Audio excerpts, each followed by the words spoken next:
Rudy, what are you smiling there at? What are you smiling at there over there? Well, how about them Niners? This is the GoldCast. Boom! Welcome to another edition of the GoldCast. We are the voice of the Bay. I'm your host, Rudy Sousa III, and with me is my brother, my co-host, Raymond Solis the first, baby. Boom! Reporting for duty, sir. You know what, Raymond? They left us for dead. You know, Raymond, they told us we were done. They told us our season was over. They said we were dropping to fourth place. They said we couldn't do it. And here we are with a ragtag group of backups, second stringers, third stringers, fourth stringers, guys I've never even heard of, filling in for the incredible starting group of offense that we have. And now, Ray, 0 punts given. In fact, let me see if I can move this over right. And there we go. I want you to see that right there. Right there. I gotta still get it. Wait, there it is. Mitch Wisnowski's busiest game of his career. 0 punts given. Also, 0 given as well. Yeah. This was as dominating a win as you could ask, even from the starting lineup. The offense came to play. Brandon Ayuk, you see him slowly integrating into it. Jordan Reed had an excellent first half. Before turning back into Jordan Reed. Which just drives me nuts, man. But overall, Raymond, what a showing. I said last week's episode, I said on Thursday, I believe Nick Mullins would go somewhere between 250 to 280 yards, 2 touchdowns and interception. I don't know if he showed me up. I don't know if he did one better. I'm going to let you be the judge. He was 25 of 36, went 343 yards, 1 touchdown, 0 interceptions. Would you say that's better? He heard you and said, I'll take that bet. Right? So, excellent game by Nick Mullins. Jerick McKinnon came out to play. Brandon Ayuk, James Wilson Jr. finally got going, and we saw just a lot happening across the board. The defense, Raymond, in fact, I want to throw the mic to you early. Let's start first with who were the players that you said on last week's episode we needed to watch out for? Who were those players? I wanted to keep my eye on Jerick McKinnon and Brandon Ayuk. And on the defense, my 2 players to watch was Eric Armstead and Kerry Hyder Jr. And you've been talking about Hyder from week 1 to now. Yes. So let's talk about how they did. Yeah, so Jerick McKinnon picked up right where he left off. The previous 2 weeks, he scored another touchdown. His yards per average was definitely down. I think it's because he got 14 attempts this time, a little bit different than before, but he also got targeted 4 times in the passing game. Kyle Shanahan continues to use him consistently in the passing game. That hasn't changed a bit. But this time we saw him leading the charge in the run game, and Jeff Wilson really took over for him in the second half. I think he was dealing with some rib injuries, is what Kyle Shanahan mentioned, which is why we saw a little bit more of Jeff Wilson in the latter half of that game versus if he wasn't dealing with that. I think we would have saw more of him possibly. Or maybe he would have stuck with Wilson and the other guy, Hasty. I think Hasty's an undrafted running back that saw a little bit of action there, a couple carries for him as well, and also 1 reception. So he got involved too. Mohamed Sanu got involved as well. But to me, Jerick McKinnon did excellent. He still looked like he had burst. He had the big touchdown run. That was awesome. But Brandon Ayuk came out of nowhere, got 3 running plays called with his number on it. He had a 10.3 yard average for those 3 running plays. His longest was the 19-yard touchdown run when he went untouched.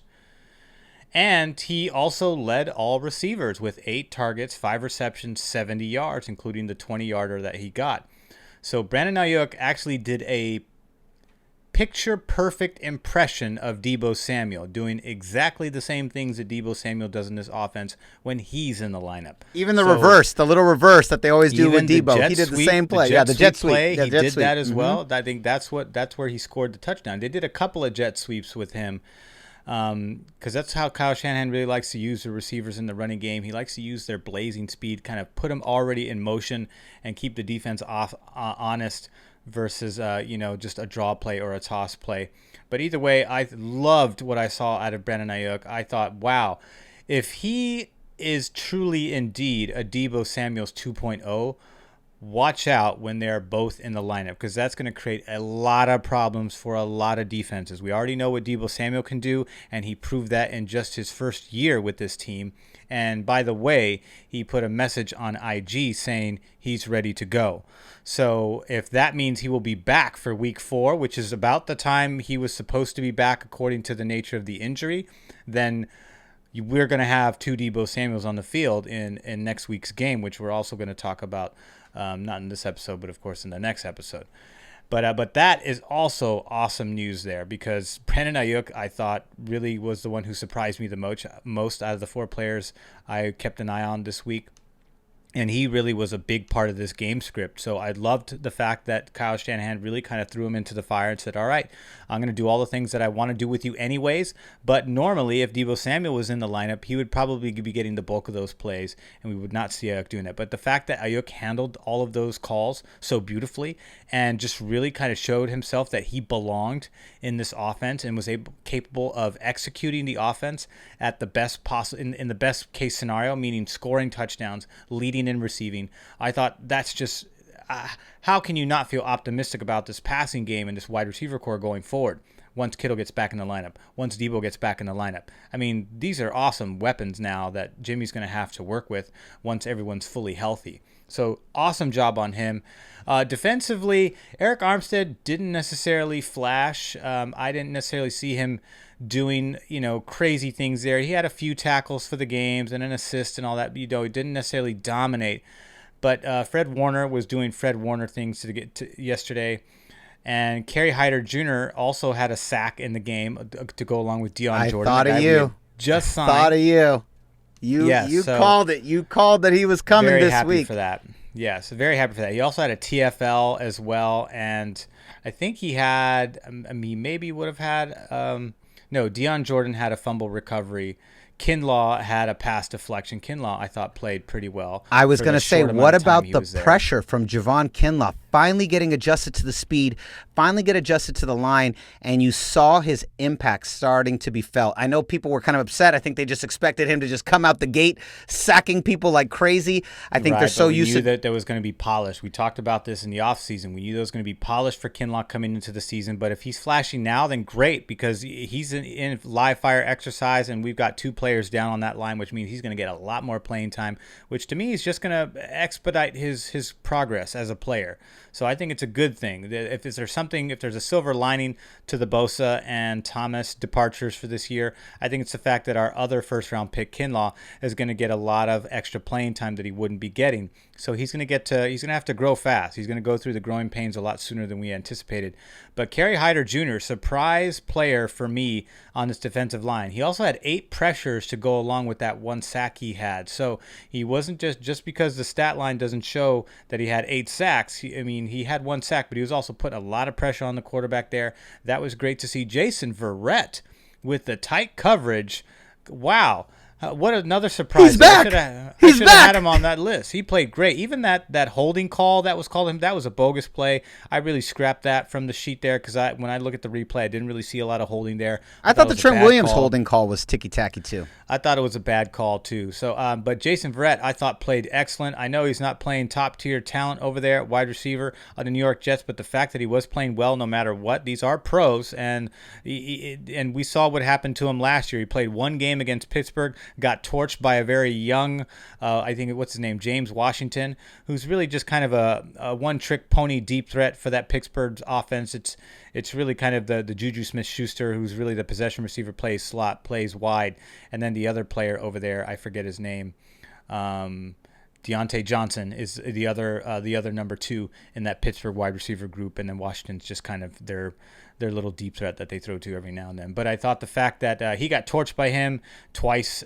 in that game last year, and then we never saw him again for the rest of the season because the injuries were he just needed more time in the oven, and looks like it's paid off because he looked fast, he looked agile, looked like someone. So again, and the reason why I point this out is because this is a guy who hasn't played a full season in a very long time. It's been years for him to be on the field in the manner that he's been on the field. For him to play like he played like that with all the injury, he didn't just sustain one injury like Jerick McKinnon and took 2 years to get back from a really difficult injury. He had numerous injuries that he was fighting back from, including some of the worst of the worst. So for him to come out and play the way he did, I thought that was excellent. He was top 4 out of the entire defense in terms of tackling contributions there. So good job for him, and Fred Warner continues to be the number 1 player on this defense overall. The leader, the one who's calling the plays on defense, but also the one who's also leading by example in addition to having that lead role in calling the defensive plays too. He also had an interception and a pass deflection to go along with everything he did today, and is also getting dialed up on the blitzes there. A lot more blitzes coming out of Saleh. Saw that too. Saleh's been incorporating that a lot more than we've seen before. He's compensating because normally we don't have to blitz. You don't have to blitz a whole lot when you have a D Ford, Eric Armstead, and Nick Bosa coming after you, applying just as much blitz pressure as if there was a blitz. But because of that, I think Robert Saleh, I think, is making the appropriate adjustments, given the talent that he's working with. So it's like, all right, I got to compensate for the lack of pressure here. Let's dial it up a little bit and see if we can get to the quarterback that way. And the pressure's worked for the most part. Sam Darnold was throwing off rhythm all game today. They had 3 turnovers, the defense. So Daniel Jones was through. He was off rhythm all game. And he had the 3 turnovers, the fumble, the pick. There was another fumble. I forget who caused the second fumble. But the fact is that the pressure, all of that stuff kept them off balance. And I think, expect to see more of that, even though the next quarterback that's coming up is, a little bit more mobile than Daniel Jones or Sam Darnold, but those are 2 very mobile quarterbacks nonetheless. So the fact that we were able to contain him is pretty good. We saw a little bit more of the read option in the second half, and they were able to actually sustain drives better that way. So I would like to see how they address that going forward, because that Carson Wentz and the Eagles and Doug Peterson are looking at the tape saying, hey, they are vulnerable against quarterback runs, and that is something that Carson Wentz already does. So, look for the Niners to do some kind of adjustments to help deal with that, because that is a problem that all defenses seem to be struggling with this season, unless you're KC tonight. It's definitely a problem all defenses struggle with, but it's once again the 49ers are exposed. Last year it was on the run from running backs. This year, mobile quarterbacks is that we are struggling with. Agreed. The defense has not really lost a step. Saleh has been excellent in adjusting, as you just mentioned, and really finding how can we maintain the same kind of pressure in the absence of some of our starters. How can we still deliver that hard-hitting, pounding pressure to the quarterback? How can we maintain it? Excellent secondary. Our secondary stepped up a lot. And then the offense continuing to maintain continuity they're really even more banged up than the defense. I was really impressed, Ray, with what I saw across the board. The final score ended up 36-9. And if you look at the first quarter, 6 points, second quarter, 10 points, third quarter, 7, fourth quarter, 13. Right. Defensively, they got shut out half that game. No points allowed in the first and fourth quarter. This is the exact same score you would have seen last year with our starters. So the fact that we're doing this, the fact that we're putting in this kind of pressure right now at this time of the year with a ragtag version of this group that pretty much everyone is left for dead, shows me that the depth on this team is much deeper than most people realize. This is now the next argument, right, is like, this is against the Jets. The Jets are whack. You're supposed to beat the Jets. That's the point. Giants. I'm sorry. Giants. Now I did the same thing you did. No, you're right. Like, we're supposed to beat the Giants.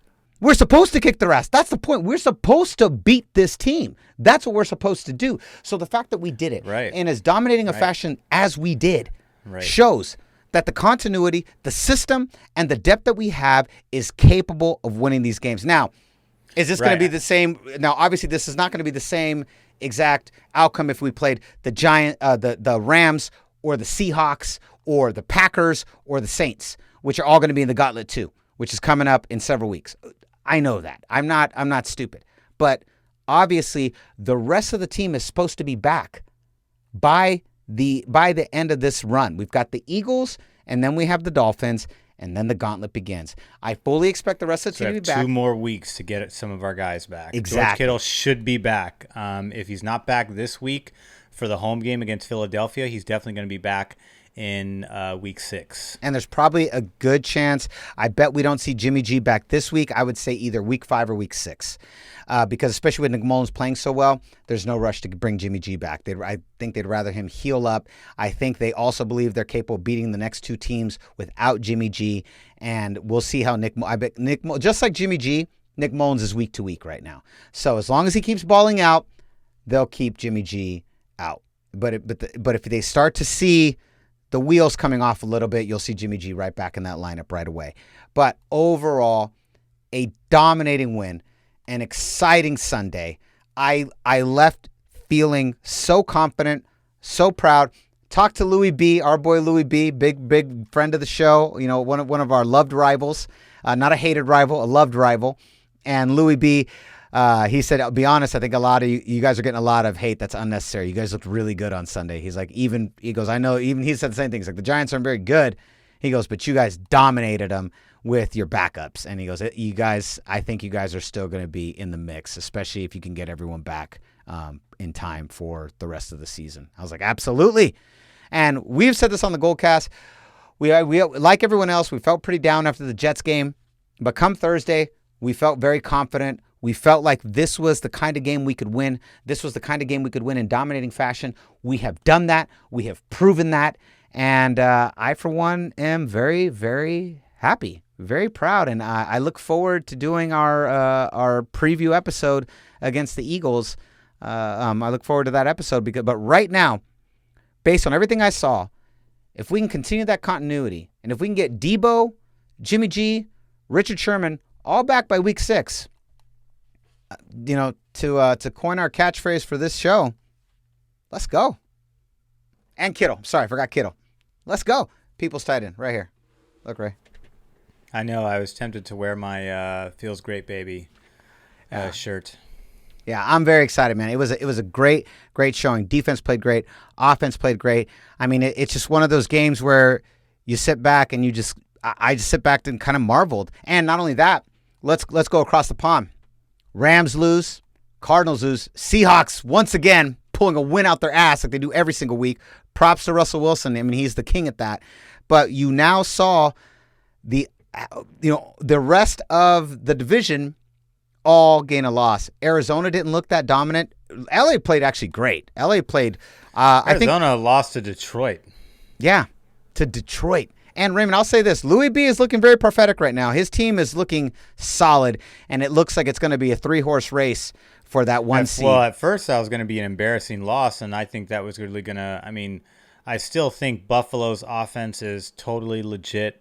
I think they're a legit AFC contender. There's no doubt about it. Josh Allen is playing out of his mind for 3 straight weeks. Even by fantasy standards, he is surpassing a lot of expectations between his running ability, his throwing ability. Stephon Diggs really balances out that offense, gives them a lot of different looks. He opens things up for John Brown. Cole Beasley's consistent. Devin Singletary's solid, albeit not a crazy superstar back, but he's a solid number 1 back. And Stephon Diggs just stretching the field, opening things up deep for Josh Allen to use that strong arm of his that's been coming in handy the past few weeks. So kudos to them. I really thought they were going to blow out the Rams, but kudos to the Rams and Sean McVay for finding a way schematically to pierce that usually stout Buffalo's defense and making it a game. Although kudos to Buffalo for hanging in there and coming back with a big upset there in the last quarter by Josh Allen leading that comeback victory at the very end. Yeah, they stifled the upset, right? Like they were on the verge of it. The Rams definitely got some moxie, a lot more than pretty much everyone outside of Louis expected. Louis was the one guy in the world that was like, no, I think we're going to be good, and I think it's going to be a tough team. But seeing what the Niners have pulled off 2 weeks in a row with the amount of injuries that we've had, more injuries, I'd say more significant injuries to our team than virtually any other team in the league. The way that we've been able to keep continuity, the way that we've been able to maintain relevancy and win, not just win, Ray, dominate these teams. Right. Well, I said if we struggled against these teams, I would be very concerned. Me too. But if we dominate, then that is a testament to the depth and talent within this team, and of course the system, and that gives me a lot of hope, because that means that we can sustain relevancy within the NFC West while our guys get healthy. And that seems to be the case so far through 2 weeks, and we'll see what happens again in week 5 here. We will see. I cannot wait. We are definitely going to be back later in the week to obviously preview our upcoming matchup against the Eagles, which should be very interesting. These next 2 weeks will be excellent tests.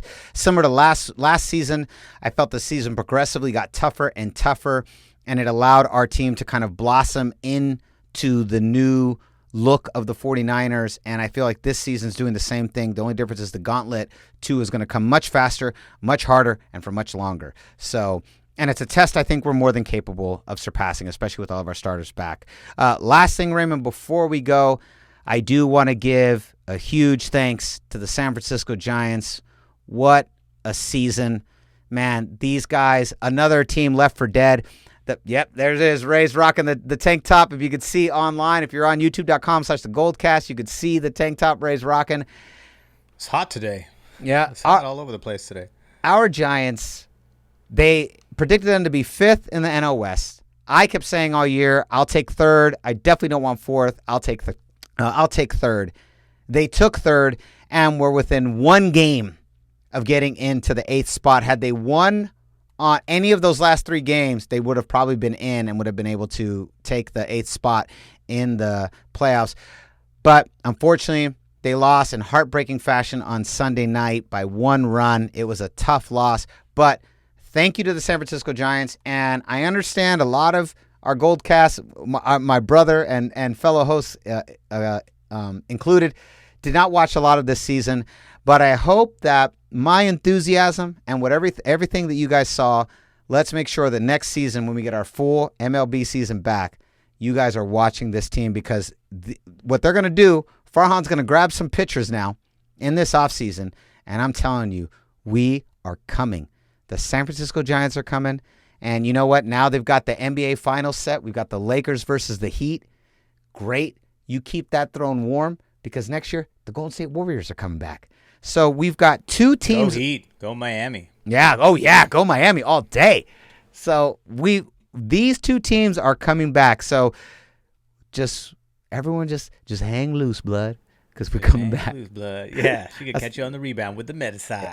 That was an airplane reference for anyone under the age of 30. But we are coming back. But the Niners are here, Raymond. And but that's all I wanted to say. I just wanted to make sure I finished that. Thank you, Giants, on a badass season. A super fun season, full of surprises, and Farhan Zaidi, I cannot say enough good things. Thank you so much. What an offense you put together. And now let's just get that defense, baby. Let's get that defense and let's go. Let's go. And farewell to Hunter Pence. To Hunter Pence on his retirement. Yeah, farewell to Hunter Pence. Thank you, Pablo Sandoval. A famous speech that will be cemented in Giants lore forever. And yes, Pablo is gone too, so... Although Pablo didn't retire, he just went to another team, did he not? I don't know what he did. I'm not sure what he's doing, but he's definitely not on he's not on the starting roster for the Giants. Thank you, Pablo. Thank you, Hunter Pence. Hunter Pence was famously on the boat. He was on the boat like with his little Giant sign in McCovey Cove over there, rooting for the team. You know, he ends as a champion. 2 World Series rings, was part of the second half of the dynasty, 2/3 of the dynasty. What an excellent run. And I mean, and there's no more, you can't get more San Francisco hipster than Hunter Pence. I mean, he literally looks like he was born and raised in the city the way he acts. So thank you so much. And even though it was disappointing, the Giants, they end on a high note. Nothing but great things to say about them. But Raymond, the 49ers are here. We are locked and loaded. We'll be back next week, or later this week around Thursday, we should be back to preview the Eagles game. Eagles and Niners, baby. Let's go. Right. Let's go. But the sky is bright for the existing 49ers. I know everyone was concerned last week. We were concerned. Kyle Shanahan was concerned. The team was concerned. Everything around the 49ers seemed to be getting injured, even inanimate objects. But all of that seemed to stop this week. Jordan Reed, of course, is most likely going to miss anywhere. The worst of it is 4 to 8 or 6 to 8 weeks, something like that. Or yeah, 4 to 6 weeks. 4 to to 6 yeah. weeks. Not that bad. Still not great. Unfortunately, Jordan Reed's only problem in his NFL career has been his health. When he's healthy, he's very similar to a George Kittle. He's dynamic. He has great hands. He just, unfortunately, his body's just kind of on the fragile side. It's nothing he can control. Unfortunately, I don't know what else he's supposed to do physically to change the physiology of his makeup and how he absorbs hits. But it's unfortunate because I do like him as a player, and I enjoyed some of the flashes he had over there in Washington, and I was excited when he was coming over here because I thought when healthy he would certainly provide another problem for offenses. But with him not healthy, it kind of sucks. But Ross Dwelley stepped in. I was just about to say we forgot about Ross Dwelley and all this. He played fantastic. Ross Dwelley stepped in and played great too. This whole team played tremendous, even though I only have 2 players to watch on either side. I'm watching everybody, of course, but Kyle Nelson's really the only person that had a bad game in this game, and I don't know what he had, a really bad case of the yips, as they call it, and ended up having I think it was Ben Garland or someone stepped in and did the last snap. And that was perfect. He was like having a mental breakdown out there. There's something personal with him that we're not privy to, and it's probably none of our business. But something's going on. But he's been very consistent his entire career. He's been doing it for a long time. Everyone knows that. So everyone has a crazy off day like that in a pro career, even the all-time great. So it's not necessarily uncommon to see something like that, but it's just uncommon to see him go through that, considering how consistent he is. You never talk about him because he always does his job. And it's not a flashy position, but it is a fun position from what I've heard. And very important. Super important. As you can see, yes. But it's not going to be a blowout every game. So that's why Kyle Nelson, he either needs to clear that up or they need to hand it off to another player that's capable of doing long snapping. Because you're not going to have blowouts like that every game where they're inconsequential, missing field goals and extra points. So that we're going to play some tighter games in about 3 weeks' time here, and that's where little mistakes like that are gonna count. The margin for error is going to be pretty slim against all those teams. So I'm hoping that gets fixed up. We'll see how he does here in week 5. But he was really the only person that really didn't have a good game. Everyone else played excellent, top to bottom. Even the coaching staff. I thought it was just a lot to be excited about, just because the depth is there. There's some young talent that's rising, that's emerging, that's taking the spot of some of our guys that are down. So that's going to look promising in the future too. Unfortunately, some bad news for Nick Bosa. He's sustained more than just the ACL injury or MCL. Was it the MCL he tore or the ACL? I thought it was ACL.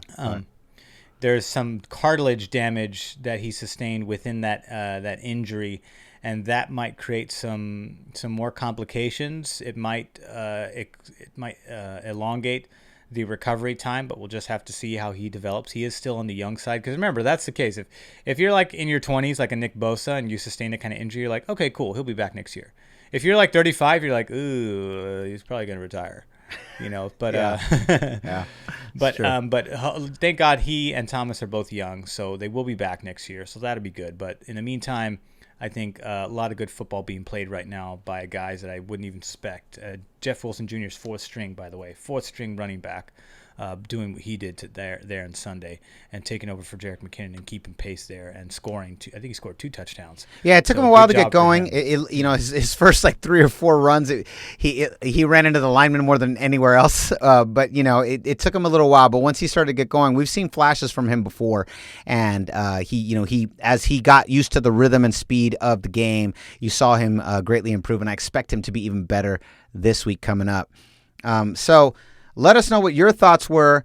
Did this game give you hope, GoldCast Empire? Did this game make you feel like the Niners have an opportunity here to really run the tables till the gauntlet 2, let us know in the comments. Go to youtube.com/thegoldcast. That's really where you want to go. And let us know what you thought about what we felt was a pretty dominating win by the 49ers. So we'll be back later in this week to preview the upcoming game against the Eagles. Can't wait for that. Thank you, San Francisco Giants. And so concludes another edition of the GoldCast. We are the voice of the Bay. I'm your host, Rudy Solis III, and with me is my brother, my co-host, Raymond Solis the First, baby. Boom. We'll see you next time. Same GoldCast time, same GoldCast channel. Same hats, Ray. I turned mine around halfway through the episode, but same hats.